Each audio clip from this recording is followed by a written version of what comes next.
A palavra arrependimento significa mudar. Mudar a direção da sua vida, mudar o padrão do seu viver, mudar tudo na sua vida. Porque entenda, Jesus Cristo gera desconforto, Ele incomoda o pecador. Você não pode ser o mesmo depois de conhecer Jesus. Você é diferente. As coisas velhas já passaram e tudo se fez novo, a Bíblia diz. Quando você está próximo de Cristo. É por isso que Jesus Cristo disse que é melhor sentar e calcular o custo antes de segui-lo. Você não pode simplesmente chegar, como milhões fazem, e dizer: aqui estou, Senhor, você tem sorte de me ter.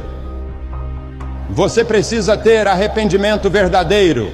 Você tem que dizer: Senhor, eu pequei, desobedeci a Ti, me rebelei contra Ti.